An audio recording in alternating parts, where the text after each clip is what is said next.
विश्ववंदनीय महाकारुणिक तथागत सम्यक संबुद्ध तथागत द्वारा उपदिष्टित आर्य सद्धम्म और तथागत का पवित्र पावन ऐसा भिक्षु संघ। प्रथमतः इन तीन रत्नों को मैं त्रिवार वंदन करता हूँ। वैसे ही मेरे गुरु आचार्य जी उपाध्याय जी को भी त्रिवार वंदन करता हूँ तथा जिन जिन लोगों ने धम्म का प्रचार प्रसार किया उनके प्रति मंगल मैत्री मंगल कामना करता हूँ तथा जिन जिन लोगों की वजह से मुझे धम्म सीखने को मिला उनके प्रति भी कृतज्ञता व्यक्त करता हूँ। जुड़े हुए सभी शिव संपन्न श्रद्धावान उपासक उपासिकाएं बालक तथा बालिकाएं के प्रति मंगल मैत्री मंगल का। आज हम सभी लोग जानने वाले हैं जो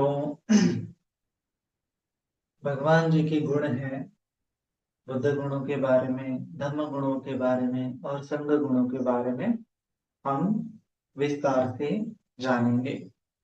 तो जो हम बुद्धानुसति करते हैं, इति विसो भगवा अरहं सम्मा संबुद्धो विचाचरण संपन्नो सुगतो लोकविदु अनुत्तरो पुरुष धम्म सारथी तथा देव मनुष्यानन बुद्धो भगवाति। तो जो बुद्धानुसति हम करते हैं, तो ये बुद्धानुसति का अर्थ क्या है और एक एक शब्द का हम अर्थ विस्तार से जानेंगे। बुद्धानुसति के बारे में जानेंगे, फिर धम्मानुसति के बारे में जानेंगे और संघानुसति के बारे में जानेंगे। तो पाली भाषा में या फिर जो बुद्धिज्म में भगवान जी ने जो धर्म बताया है, यहाँ पे ये तीन रत्न बहुत इंपॉर्टेंट होते हैं, बुद्ध रत्न, धम्म रत्न और संघ रत्न। और अगर इन तीन रत्नों के ऊपर हमारी श्रद्धा बन जाती है तो हमारा जीवन धन्य हो जाता है। तो इसीलिए इन तीन रत्नों को हमें समझना बहुत जरूरी होता है। जब हम इन तीन रत्नों को समझेंगे तो जितना विस्तार से समझेंगे, जितना अच्छे से समझेंगे, उतना हमारी श्रद्धा इन तीन रत्नों के ऊपर बढ़ती जाती है ना। तो इसीलिए एक एक शब्द को हम बहुत विस्तार से जानेंगे, जानने का प्रयास करेंगे, है ना। तो कुल मिला के जो बुद्ध गुण है, बुद्ध रत्न में जो बुद्ध गुण है वह बुद्ध धम्म संघ, ये तीन रत्न में, बुद्ध रत्न में 9 गुण है, धम्म रत्न में 6 गुण है और संघ रत्न में 9 गुण है। तो ये एक एक गुणों का हम विस्तार करेंगे। तो ये 6, 9, 9, 6 और 9 ये हो गए कुल मिला के 24, है ना, 24 गुण हो गए हैं। तो इन 24 गुणों का हम बहुत अच्छे से अध्ययन करेंगे, बहुत अच्छे से इनको समझेंगे और समझने के बाद इनको धारण करेंगे। समझने के बाद अगर हमारे मन में श्रद्धा उत्पन्न हो जाती है तो बहुत कल्याण है, बहुत कल्याण है ना। तो भगवान जी ने जैसे बोला था कि जो यो धम्मं पश्यति सो मम पश्यति, कि जिसने धम्म को जान लिया, है ना। जानने के धम्म का मतलब जिसने धम्म को समझ लिया, जिसने धम्म का अनुभव कर लिया, जिसने धम्म का प्रज्ञा के माध्यम से बोध कर लिया, उसने लगभग बुद्ध का भी बोध कर लिया है, तथागत का भी बोध कर लिया है। तो इसीलिए प्रज्ञा के माध्यम से, है ना, गंभीर पन्ने सुदेशितानि, गंभीर पन्या से हम उसका सुदर्शन करेंगे, हाँ, दर्शन करेंगे, सुदर्शन करेंगे। जैसे हम वंदना करते हैं तो गंभीर पन्या से हम बुद्ध गुणों का दर्शन करेंगे, धम्म गुणों का दर्शन करेंगे और संघ गुणों का दर्शन करेंगे, है ना। तो ये कुल मिला के हमारे 24 सेशन होने वाले हैं। तो हम ये सीरीज करेंगे, है ना। तो एक एक गुण के ऊपर विस्तार से हम धम्म प्रवचन होंगे। तो इसीलिए ये 24 गुण होते हैं, बुद्ध धर्म संघ के ये 24 गुण होते हैं। तो महान चक्रवर्ती सम्राट जब हुए हैं तो चक्रवर्ती सम्राट ने सम्राट अशोक ने जगह जगह पर भारतवर्ष में स्तूपा का निर्माण किया है। भारतवर्ष में जगह जगह पर बुद्ध धम्म संघ, इन तीन रत्नों को लोगों को बताने के लिए शिलालेखों का निर्माण किया है, स्तंभ का निर्माण किया है। तो जो अशोक स्तंभ होता है, तो उस अशोक स्तंभ में ये अशोक चक्र हमें दिखाई देता है ना। अशोक स्तंभ के ऊपर जो होता है चार सिंह होते हैं, चार सिंह होते हैं, और उसके नीचे अशोक चक्र होता है। तो जो अशोक चक्र होता है वह 24 आरो का ही होता है ना। तो 24 आरो का ही होता है अशोक चक्र। तो अशोक चक्र में ये बुद्ध धम्म और संघ के गुणों को ही सम्राट अशोक लोगों को बताना चाहते हैं इस चक्र के माध्यम से। और इस चक्र के माध्यम से वो बुद्ध धम्म संघ को गतिमान करना चाहते हैं। जैसे भगवान जी ने धम्म चक्र प्रवर्तन किया था, तो उसी प्रकार से सम्राट अशोक ने उसको बुद्ध धम्म संघ को बढ़ाने के लिए इस चक्र का सुदर्शन चक्र बोल सकते हैं। उस सुदर्शन चक्र का भगवान जी का कैसा दर्शन करना है, और वैसा उन्होंने पूरे भारत में और भारत के बाहर भी ये हमें सम्राट अशोक का चक्र, अशोक चक्र दिखाई दिया जाता है। और आज इतिहास में ऐसे महान जो सम्राट अशोक का स्तंभ है, तो चार सिंह और अशोक चक्र, ये भारत की राज्य राष्ट्रीय मुद्रा है। राष्ट्रीय मुद्रा होती है, जितने भी राष्ट्रीय दस्तावेज होते हैं वहां पे भारत सरकार का जहाँ पे सिक्का होता है, तो वहां पे हमें ये सम्राट अशोक का जो चक्र होता है और सम्राट अशोक का जो अशोक स्तंभ होता है उसका चिन्ह दिखाई देता है ना। और यहाँ तक हम देखते हैं कि जो हमारा राष्ट्रीय ध्वज है तिरंगा, उस तिरंगे में भी अशोक चक्र बनाया गया है। तो ये अशोक चक्र भी एक राष्ट्रीय प्रतीक के रूप में आज राष्ट्र के ऊपर लहरा रहा है ना। तो इस प्रकार से बुद्ध की शिक्षा आज भी लोगों को प्रेरणा दे रही है, इस भारतवर्ष को प्रेरणा दे रही है ना। तो इसीलिए और हमें प्रेरणा मिलने के लिए, धम्म मार्ग पर आगे आगे बढ़ने के लिए हम बुद्ध धम्म संघ गुणों को और विस्तार से जानने का प्रयास करेंगे, है ना। तो सबसे पहले आज हम बुद्ध गुणों के बारे में जानेंगे, और बुद्ध गुणों में भी जो शुरुआत है, शुरुआत के गुणों के बारे में हम विस्तार से जानेंगे। सबसे पहले बुद्ध गुण बोल सकते हैं, या फिर हम इसको बुद्धानुसति बोल सकते हैं। बुद्धानुसति, बुद्ध की अगर सती करना है, बुद्ध को अगर याद करना है, तो किस प्रकार से याद करते हैं? यतिपिसो भगवा अरहं सम्मा संबुद्धो विज्ञान संपन्नो सुगतो लोकविदु अनुत्तरो पुरुष धम्म सारथि सत्ता देव मनुष्यानं बुद्धो भगवाते, है ना। तो ये बुद्ध वंदना भी है, बुद्ध गुण है, बुद्धानुसति है। बुद्ध को हम इस प्रकार से याद करते हैं। तो सबसे पहले इस गाथा में आता है इति पिसो, है ना। इति पिसो भगवा अरहं, तो इस प्रकार से है। तो इस गाथा की शुरुआत होती है इति पिसो से। इति पिसो, तो इस इति पिसो शब्द का अर्थ क्या है? तो इति मतलब इस प्रकार से, है ना? इस प्रकार से इस प्रकार से भगवान जी के गुण है, ऐसा इति पिसो का अर्थ है। इति पी का अर्थ भी विशिष्ट प्रकार से बोल सकते हैं, है ना। इति पिसो, इस विशिष्ट प्रकार से, है ना, मतलब विशिष्ट प्रकार से, इस विशिष्ट प्रकार से भगवान बुद्ध जी की वंदना करते हैं, इस विशिष्ट प्रकार से बुद्ध को याद करते हैं, इस विशिष्ट प्रकार से भगवान बुद्ध हो जाते हैं ना। तो किस विशिष्ट प्रकार से हम जानेंगे, है ना। पी मतलब कि विशिष्ट, और सो, इति पी सो, इति पी और सो मतलब वह, वह भगवान, है ना। वह भगवान, वह भगवान, है ना।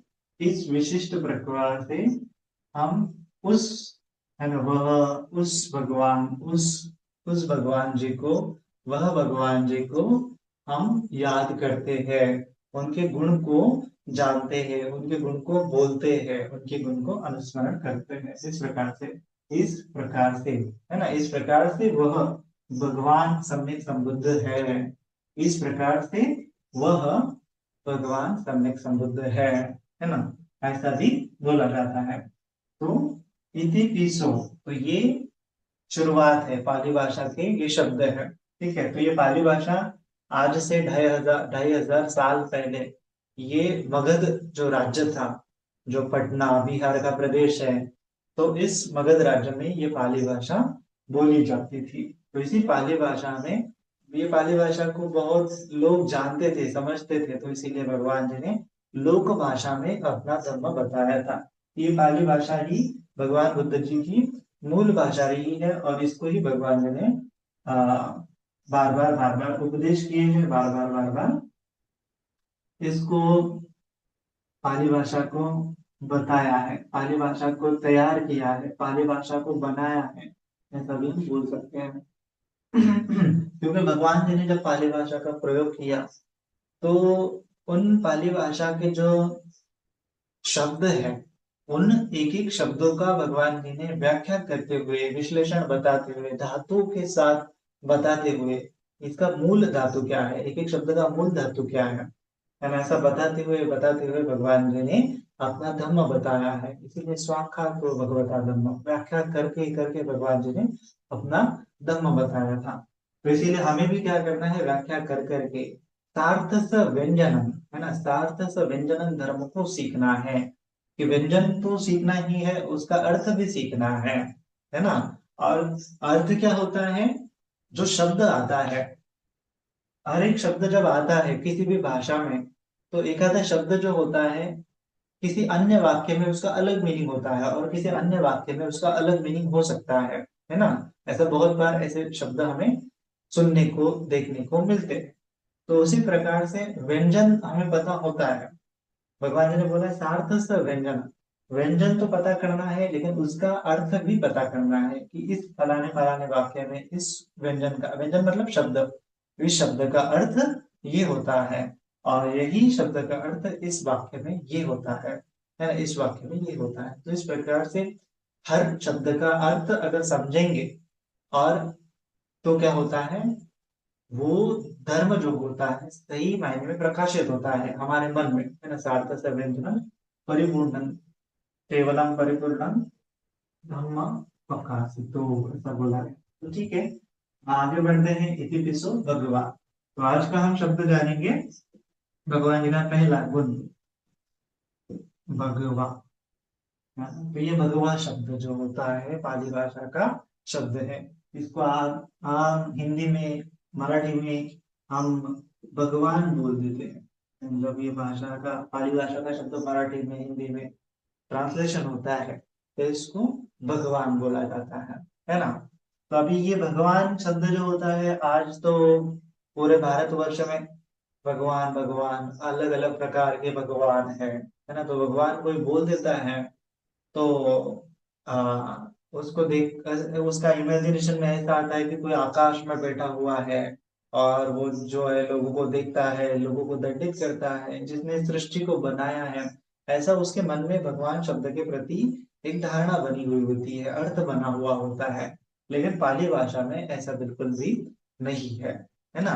तो भगवान आज का जो शब्द होता है, भगवान, भगवान बुद्ध जी का जो भगवान शब्द है, भगवान शब्द है, वह ईश्वर, जो परमात्मा बोला गया है, ईश्वर बोला गया है, सृष्टि रत्ना बोला गया है, गॉड बोला गया है, अल्लाह बोला गया है ना। ये बिल्कुल भी नहीं है ना। अन्य धर्म संप्रदाय में जैसे कोई ईश्वर होता है, गॉड होता है, अल्लाह होता है, ऐसा भगवान शब्द का अर्थ बिल्कुल भी नहीं है ना।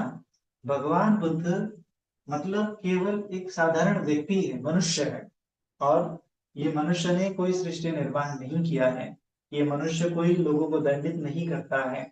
ये मनुष्य पूरी तरह से ये गॉड की संकल्पना से, ईश्वर अल्लाह की संकल्पना से भिन्न है।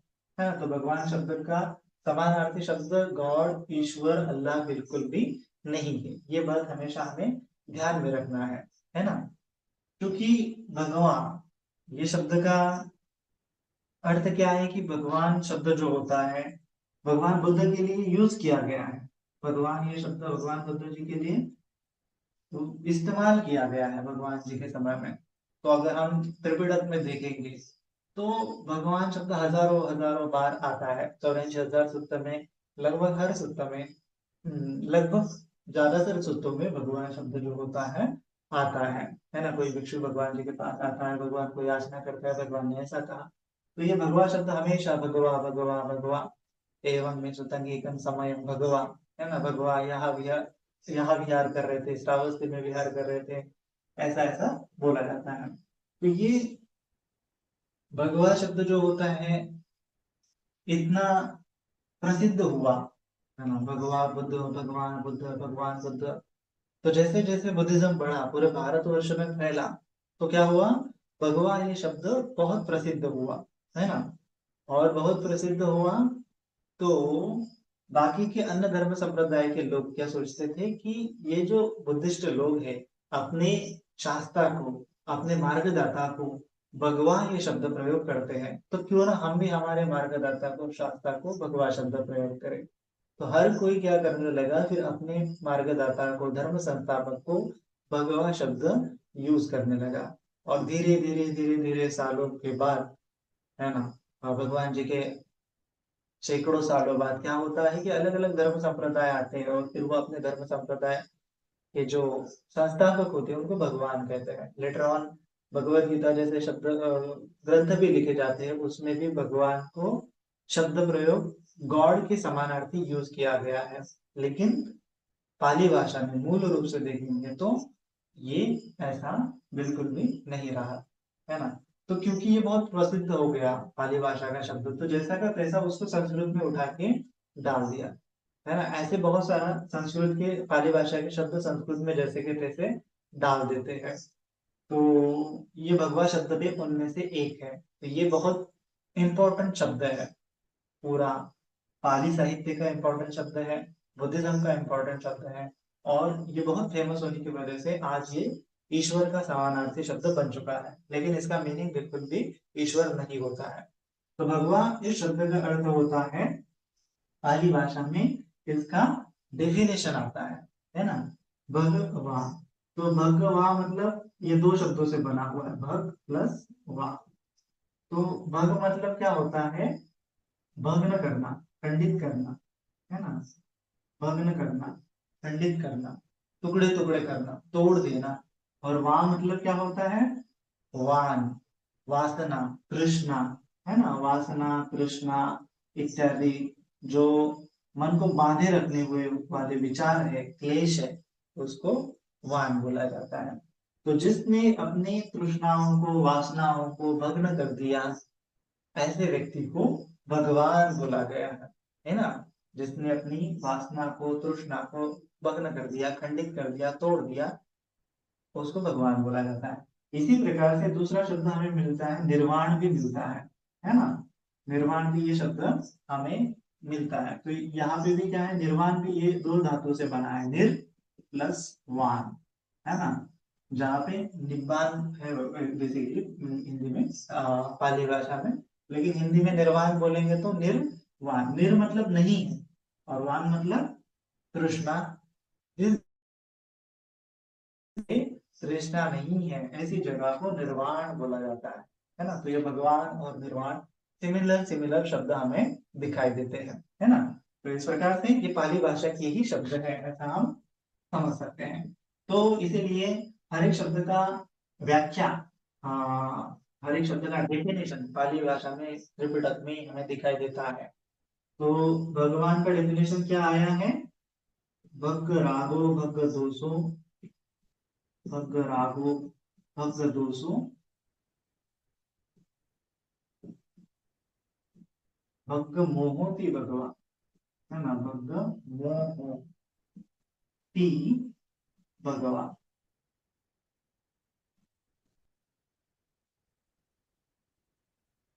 है ना। ऐसा ये त्रिपिटक में हमें भगवान के शब्द का डेफिनेशन आया हुआ है कि जिसने राग को भग्न कर दिया। राग मतलब आसक्ति को बोला गया है। जिसने द्वेष को, दोषो मतलब द्वेष को नष्ट कर दिया, भग्न कर दिया, खंडित कर दिया, टुकड़े टुकड़े कर दिया। और भग मोह ती भगवा, मोह को जिसने खंडित खंडित कर दिया, ऐसे व्यक्ति को, है ना, ती मतलब ऐसे व्यक्ति को भगवा बोला है। ती मतलब ऐसे, ती मतलब इति, ती मतलब इति, इस प्रकार से ऐसे भगवा, है ना। तो जिसने राग द्वेष मोह को भग्न भग्न कर दिया, खंडित कर दिया, भुना दिया, ऐसे व्यक्ति को भगवान बोला जाता है ना। तो ये भगवान क्या है? मन की ऐसी अवस्था है कि जिस अवस्था में राग द्वेष मोह पूरी तरह से भुन दिए गए हैं, पूरी तरह से भग्न कर दिए हैं, पूरी तरह से खंडित कर दिए हैं, है ना। तो इसीलिए जब भगवान जी को ज्ञान प्राप्त हुआ बोध गया में वैशाख पूर्णिमा के दिन में, तो वैशाख पूर्णिमा के दिन जैसे उनको ज्ञान प्राप्त हुआ, सुबह तक वो भगवान बन गए, बुद्ध बन गए, सिद्धार्थ गौतम से बुद्ध बन गए। तो उस समय में उनके मुख से उदान निकला, है ना, उदान निकला। अनेक जाति संसारं संताभिसं अनिभ्यसं गहकारं गवेशं तो दुखा जाति पुनः पुनः। अनेक जन्मों से, अनेक जन्म मेरे हुए इस संसार में, और दुख जाति पुनः पुनः, गहकारं दिक्तोषि पुनः के न कहासी, सब बातें था सुखा भग्गा, गह कूटं विसंकितं विसंखारगतं चित्तं कणहानं क्षयमज्जगा। कि मेरा चित्त कैसे हो गया? विसंखार हो गया, है ना। विसंखार, वो न वाला होता है यहाँ पे, हाँ। विसंखार गतम चित्ता, चित्त में एक भी संस्कार बचा ही नहीं। कौन सा संस्कार नहीं बचा? राग का संस्कार नहीं बचा, दोष का संस्कार नहीं बचा, मोह का नहीं बचा, अहंकार, जितने भी संस्कार थे वो क्या हो गए? विसंखार, नष्ट हो गए। विसंखार गतम चित्तम प्रणहानम क्षय मच्चागा, तृष्णा का क्षय हो गया, भग्न हो गया, है ना। के जो गृह बनाने वाला तृष्णा था, वासना था, है ना, गह कारकं दिट्टोसी पुनः गेहन न कहा, सब बातें था सुखा भग्गा, ये इसको भग्न कर दिया। ये जो वासना है, इसके जो पिलार थे जिसकी वजह से घर बनाया जा रहा था, इस पिलार को मैंने तोड़ दिया, भग्न भग्न कर दिया, ऐसा उन्होंने कहा था। तो इस प्रकार से ये भगवान शब्द का डेफिनेशन आता है। तो ये और एक डेफिनेशन हमें विशुद्ध मग्ध ग्रंथ में भी दिखाई देता है, जो आचार्य बुद्ध गोस्वामी ने विशुद्ध मग्ध ग्रंथ लिखा था, उसमें भी उन्होंने एक डेफिनेशन बताया है। ऐसा ही है कि भग्ग रागो, भग्ग दोषो, भग्ग मोहो, है ना, भग्गा भग्गा ते फासुका सब्बा, भग्गा ते फासुका सब्बा अकुशला धम्मा तेन भगवा उच्चति। जिसने राग द्वेष मोह को भग्न कर दिया और अपने अंदर के अकुशल विकारों को पूरी तरह से, भग्गा ते सब्बा, संपूर्ण अकुशल धर्मों को मन से भग्न कर दिया, ऐसे तेन उच्चति भगवान, उस समय में ऐसे व्यक्ति को भगवान बोला जाता है। ऐसा डेफिनेशन विशुद्ध मग्ध ग्रंथ में भी आ गया है। तो भगवान मतलब कोई ऊपर बैठा हुआ चमत्कारिक व्यक्ति नहीं है। भगवान मतलब ऐसा मन है कि जिस मन में कोई भी वासना नहीं है ना, पूरी तरह से परिशुद्ध हो गया मन, परिशुद्ध हो गया, साफ हो गया, क्लियर हो गया, दर्पण की भांति क्लियर हो गया, एकदम पूरा सफेद हो गया कि जिसमें एक भी तिनके जैसे समान राग नहीं बचा, द्वेष नहीं बचा, मोह नहीं बचा, है ना।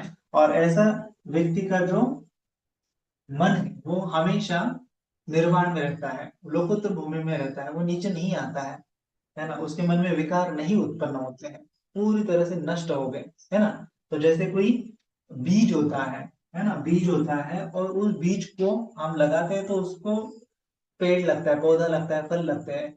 लेकिन उस बीज को लगाने के पहले ही अगर उसको हमने भून दिया, अग्नि में तपा दिया, तपाने के बाद अगर उसको हम लगाते हैं, तो वो बीज कभी भी पौधा नहीं बनता, अंकुरित ही नहीं होता है ना। तो उसी प्रकार से राग कभी उनके मन में अंकुरित ही नहीं होगा, द्वेष उनके मन में कभी अंकुरित ही नहीं होगा, मोह उनके मन में कभी अंकुरित ही नहीं होगा।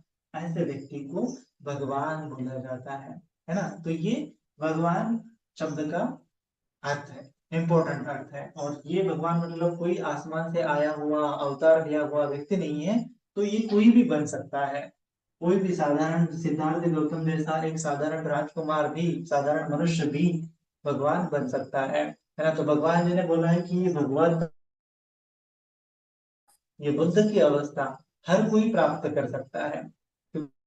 व्यक्ति के मन में ये बोधि चित्त होता है, बोधि का बीज होता है। हर व्यक्ति अपनी वासनाओं को नष्ट कर सकता है, तृष्णाओं को नष्ट कर सकता है, अविद्या और तृष्णा को नष्ट कर सकता है। ये भगवान बुद्ध जी का दर्शन है। और दूसरा, भगवान ये शब्द का ऐसे अलग अलग अर्थ भी आते हैं, अन्य अर्थ भी आते हैं, कि जैसे भगवान जो होता है वो बांटने वाला होता है ना। जैसे हम बोलते हैं सब सत्तानम देवम भाजिम, भाजन करता है, विभाजन करता है, बांटता है, अपने हिस्सों का जो उनको मिला है उसको लोगों को देता है। जैसे भगवान बुद्ध जी को ये निर्वाण मिला, सम्यक संबुद्धि मिली, तो उन्होंने अपने आप तक लिमिटेड नहीं रखी है, उन्होंने लोगों को बांटा, करुणा की और लोगों को धम्म दिया, लोगों को निर्वाण दिया। जो खुद का अनुभव हुआ वो लोगों को देने की कोशिश की, है ना, धम्म चक्र प्रवर्तन किया उन्होंने। इसका मतलब क्या है कि जो उनको अनुभव हुआ निर्वाण का, वो निर्वाण का अनुभव अभी कौंडिन्य को भी हो गया। तो इस प्रकार से अभी कौंडिन्य दूसरों को भी दे सकते हैं। तो ये जो करने की जो क्षमता होती है केवल भगवान में होती है। मतलब इसीलिए पाली साहित्य में 3 प्रकार के बुद्ध मिलते हैं, सम्यक संबुद्ध, पश्चिम बुद्ध और श्रावक बुद्ध। तो जो सम्यक संबुद्ध होते हैं वही अपने धम्म को प्रकाशित करते हैं, सहभाजन करते हैं दूसरों के साथ, वो धम्म मिलना चाहिए उसके लिए बहुत करुणा करते हुए उनको धम्म समझाते हैं और दूसरों को धम्म मिल भी जाता है। धम्म चक्र प्रवर्तित करने का जो कैपेसिटी होता है केवल सम्यक संबुद्ध में होता है। तो इसीलिए सम्यक संबुद्ध ही धम्म चक्र प्रवर्तन करते हैं और उनको ही हम भगवान बोलते हैं, है ना। इतना बड़ा गंभीर धम्म वो दूसरों को दे पाते हैं। पच्चिक बुद्ध ऐसा नहीं कर पाते हैं, क्योंकि पच्चिक बुद्ध का उतना बोधि नहीं होता है। श्रावक बुद्ध कर पाते हैं, केवल भगवान बुद्ध जी ने जैसा सिखाया वैसा। इसीलिए जो पच्चिक बुद्ध होते हैं ना, तो उनको भी हम भगवान बोलते हैं, और जो श्रावक बुद्ध होते हैं भगवान जी के शिष्य जो अनंत बन चुके हैं, उनको भी हम भगवान शब्द यूज नहीं करते हैं, क्योंकि ये भगवत्ता है बोला जाता है। भगवत्ता मतलब कि जिसने भव का अंत कर लिया, भव का अंतिम छोर देख लिया। ऐसे व्यक्ति को भी भगवान बोला जाता है ना। वो नत्थिदानी पुनः भवती बोला ना भगवान जी ने कि अभी मेरा फिर से पुनर्भव नहीं होगा। तो पुनर्भव ये संसार का जो उत्पत्ति है और संसार का विनाश जो है, पूरा भगवान जी ने शुरुआत का छोर और अंतिम छोर भी जान लिया। और ऐसा केवल और केवल सम्यक संबुद्ध कर सकते हैं, है ना। ये संसार का जो उत्पत्ति है और विनाश जो है ये अचिंतनीय विषय है ना। तो ये अचिंतनीय विषय केवल सम्यक संबुद्ध ही जान सकते हैं, है ना। जैसे बुद्ध की बोधि अचिंत्य है बोला जाता है, कर्म के विपाक अचिंत्य है बोला जाता है, ज्ञान अचिंत्य है, और ये संसार का उत्पत्ति और विनाश, ये चारों चीजें अचिंत्य है। कि कर्म के विपाक कब आएंगे, कौन कब मुक्त होगा, कब कर्म के विपाक निरोध हो जाएंगे, ये बुद्धा के अलावा, सम्यक संबुद्ध के अलावा कोई नहीं बता सकता है। तो इसीलिए जो अचिंत्य विषय है ना, जिसका हम चिंतन मनन भी नहीं कर सकते। इवन सारिपुत्र बंती जी भी जब वो संसार का उत्पत्ति उदय में देखने के लिए चाह रहे थे, तो भगवान जी ने बोला कि ये बोधि केवल सम्यक संबुद्ध की होती है, अनंत को नहीं होती है। तब सारिपुत्र बंती जी ने वो छोड़ दिया था, है ना। तो ऐसी महान बोधि होती है, तो इसीलिए ये सम्यक संबुद्ध होते हैं, जो भाव के अंत को देख लेते हैं। वैसे तो अनंत भी देख लेते हैं, लेकिन वो खुद के भाव के अंत को देख लेते हैं। लेकिन सम्यक संबुद्ध जो होते हैं हर एक चीज की भाव के अंत को देख सकते हैं, है ना। इतना हर एक चीज का देखने का कैपेसिटी जो होता है अनंत के पास नहीं होता है। लेकिन वो खुद का जो अस्तित्व है उसका अंतिम छोर देख लेते हैं। लेकिन भगवान जो होते हैं सबका अंतिम छोर देख लेते हैं, है ना। तो ये भगवान शब्द का भी ये है। और फिर दूसरा इसमें है कि जो बांटता है, भाग कर लेता है, विभाजन कर लेता है ना, भाजन कर लेता है। तो ऐसा भी भगवान का एक मीनिंग है कि जो अपना ज्ञान है वो खुद की तरफ लिमिटेड नहीं रखता है, वो लोगों को भी बांटता है। इस हिसाब से भी ये भगवान कहलाता है ना। इस हिसाब से भी ये जो है भगवान कहलाता है ना। तो ये एक तो हो गया कि जो जिसने भग्न कर दिया, और दूसरा हो गया कि जिसने भव के अंत को जान लिया, और तीसरा हो गया कि जिसने अपने ज्ञान को, बुद्धि को, निर्वाण को दूसरों को बांटने के लिए बहुत मुदिता भाव से, बहुत करुणा भाव से जो निर्वाण है शेयर किया, है ना। भगवान जी कभी भी छुपाते नहीं है, और भगवान जी ने भिक्षुओं को उपदेश भी दिया है कि कभी छुपाना नहीं है, धर्मों को बताते समय जितना क्लियर है सत्य, क्लियर क्लियर बताना है। और भगवान जी ने कोई कभी कोई सत्य को छुपाया नहीं, क्लियर क्लियर बताया है। जितना उनको उन्होंने जाना था उतना उन्होंने लोगों को बताने की कोशिश की है ना। तो ये भगवान बुद्ध जी का सत्यता, पारदर्शिता हमें दिखाई देती है। तो इसीलिए ये भगवान है ना, महान है, और भगवत्ता को प्राप्त हुए हैं, और अंतिम छोर जानते हैं, इसीलिए भगवान है ना।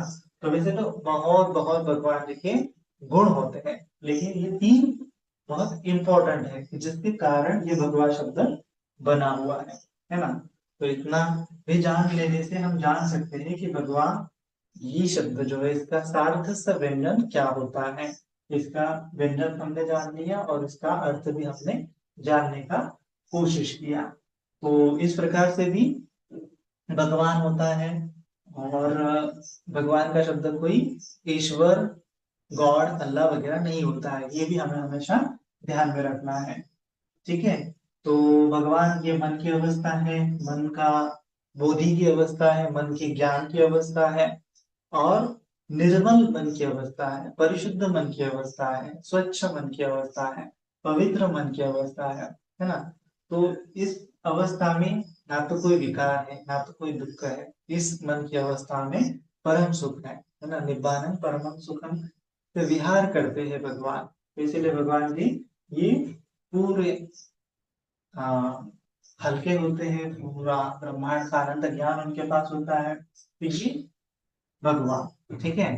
तो इस प्रकार से हम भगवान शब्द का आज बोध कर लिया। फिर उसके बाद इति विश्व भगवा अरहं शब्द को हम जानेंगे, फिर सम्मा संबुद्ध को हम जानेंगे।